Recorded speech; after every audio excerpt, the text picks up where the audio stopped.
আগরতলা এডিনগরস্থিত রাজ্য পঞ্চায়েত সম্পদ কেন্দ্রে সোমবার থেকে শুরু হয়েছে পঞ্চায়েত রাজ সক্ষমতা বৃদ্ধি কর্মসূচি। দুদিন ব্যাপী এই কর্মসূচির আজ সূচনা করেন রাজ্যের মুখ্যমন্ত্রী প্রফেসর ডাক্তার মানিক সাহা। অনুষ্ঠানে পঞ্চায়েত দপ্তরের মন্ত্রী কিশোর বর্মন থেকে শুরু করে দপ্তরের সচিব এবং অধিকর্তা সহ অন্যান্যরা উপস্থিত ছিলেন।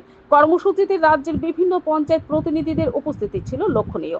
এদিন প্রতিনিধিদের উদ্দেশ্য করে বক্তব্য রাখতে গিয়ে দপ্তরের মন্ত্রী কিশোর বর্মন বলেন, জনগণের ভোটে নির্বাচিত পঞ্চায়েত প্রধান থেকে শুরু করে সভাধিপতি সহ সবাইকে মনে রাখতে হবে তিনি একজন গণতন্ত্রের প্রতিনিধি। গ্রামের মানুষ যাতে তাদের নিজেদের প্রতিনিধি হিসেবে মনে করতে পারেন, সেই সাথে তিনি প্রতিনিধিদের স্মরণ করিয়ে দিয়ে বলেন তাদের কথাবার্তা, আচরণ, ব্যবহার যেন সতর্কতার সাথে অবলম্বন করেন, কেননা সমাজে প্রত্যেকের শত্রু রয়েছে। অন্যদিকে রাজ্যের মুখ্যমন্ত্রী প্রফেসর ডাক্তার মানিক সাহা বলেন, গ্রামের উন্নয়ন হলে ত্রিপুরার উন্নয়ন সম্ভব হবে এবং শহরের চাপ কমবে। শুধু বেনিফিশিয়ারি চিহ্নিত করে সরকারি প্রকল্প প্রদান করলে হবে না, তার পাশাপাশি গ্রামের পারিপার্শ্বিক পরিবেশ সহ সমস্ত কিছুর উন্নয়ন করার দিকে লক্ষ্য নেওয়ার জন্য পঞ্চায়েত প্রতিনিধিদের পরামর্শ দেন মুখ্যমন্ত্রী।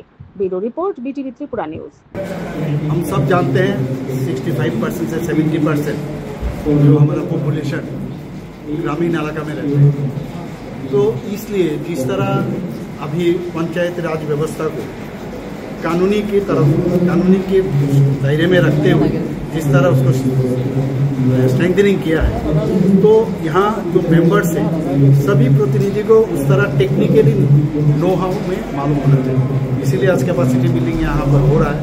এক কথায় বলতে গেলে যে আমাদের গণতন্ত্রের যেই মূল শিকড়, সেই শিকড়কে কিন্তু শক্তিশালী করে আমাদের পঞ্চায়েত ব্যবস্থা।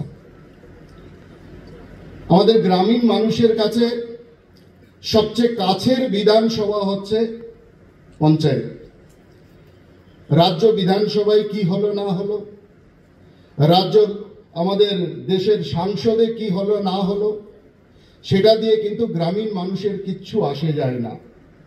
গ্রামীণ মানুষ নিজের পঞ্চায়েতে কি হলো না হলো সেটাকে সবচেয়ে বেশি গুরুত্ব দেন এবং গ্রামীণ মানুষের কাছে সেটাই সবচেয়ে বেশি গুরুত্বপূর্ণ। একটা পঞ্চায়েতের কাজকর্মের ভিত্তিতে আমাদের গ্রামীণ মানুষ সরকারের কাজকর্মের বিশ্লেষণ করে থাকেন। পঞ্চায়েতের ভাবমূর্তির উপর আমাদের সরকারের ভাবমূর্তি কিন্তু গ্রামীণ মানুষের কাছে নির্ভর করে।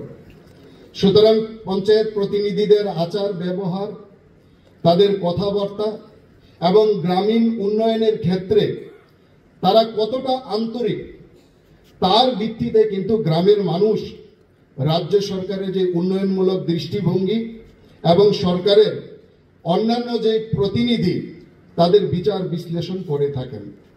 এক কথায় আমরা যদি বলি তাহলে আমাদের গ্রাম পঞ্চায়েত হচ্ছে আমাদের সরকারের আয়না।